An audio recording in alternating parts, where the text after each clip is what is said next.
بسم اللہ الرحمن الرحیم۔ امام الحق کے لیے یہ عجیب مخمصہ ہے، کوئی بھی انسان بھلے وہ فنکار ہو، گلوکار ہو، سپر مین ہو، بیٹ مین ہو کہ بیٹس مین ہو، اپنی مرضی سے پیدا نہیں ہوتا۔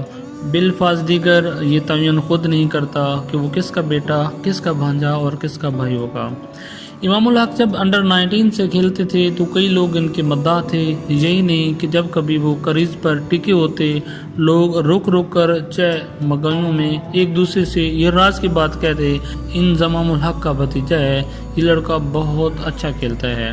اب مسئلہ صرف اتنا سا ہے کہ جتنا عرصہ یہ بھتیجا اچھا کھیلتا رہا، سلیکشن کمیٹی کچھ اور سوچتی رہی اور اسے چانس نہ مل پایا۔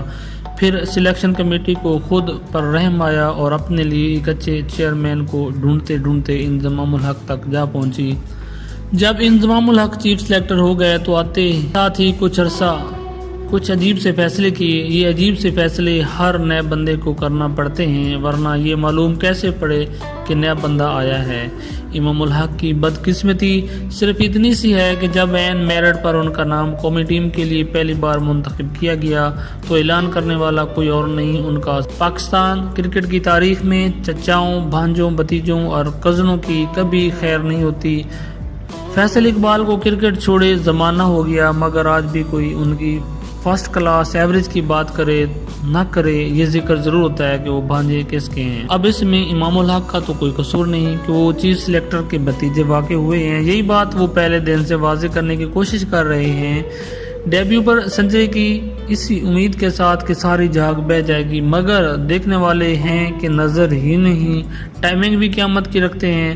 جہاں کہیں فارم روٹھی یا خود سے بڑے کسی کھلاڑی سے گرما گرمی ہوئی، یار لوگ جٹ سے بمیں اچکا دیتے ہیں کہ بھئی بھتیجا کس کا ہے۔ یہ کوئی روک کر نہیں سوچتا کہ آخر وہ اپنی مرضی سے تو بھتیجا نہیں بنا، اور بیچارے امام الحق پر صبح شام یہ ثابت کرنے کا بوجھ رہتا ہے کہ یہ وردی ان کی جسم پر کسی رشتے کی نہیں بلکہ میرٹ کی دین ہے۔ کل برسٹل میں بھی انہوں نے کھل کر یہ ثابت کیا، اور جس طرح کے بولنگ اٹیک کے خلاف کیا، اس کے بارے میں کوئی یہ بھی نہیں کہہ سکتا کہ بھائی کوالٹی بری تھی یا ویرائٹی محدود تھی۔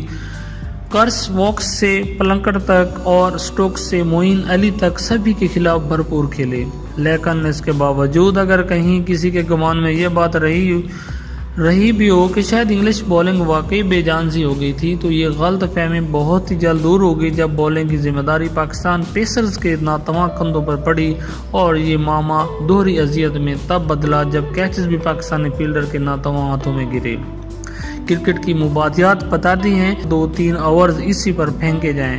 پچھلے 2-2.5 سال میں پاکستان کے پاس صرف ایک ہی بولر ایسا رہا ہے جو کہ یہ کام بغیر تھکے کر سکتا ہے۔ اس کا اکانومی ریٹ بھی نہایت متاثر کن رہا ہے، مگر لوگ چاہتے ہیں کہ وہ وکٹیں لے۔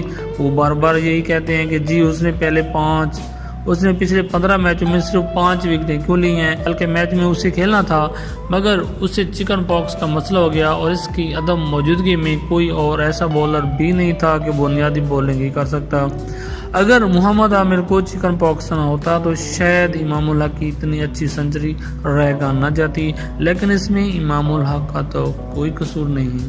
ناظرین، اگر ویڈیو آپ کو اچھی لگی ہو تو پلیز میرے چینل کو سبسکرائب ضرور کیجیے گا، اور اس کے بعد بیل آئیکن پر بھی کلک کر دیجیے گا تاکہ ہر نئی آنے والی ویڈیو آپ لوگوں تک پہنچتی رہے۔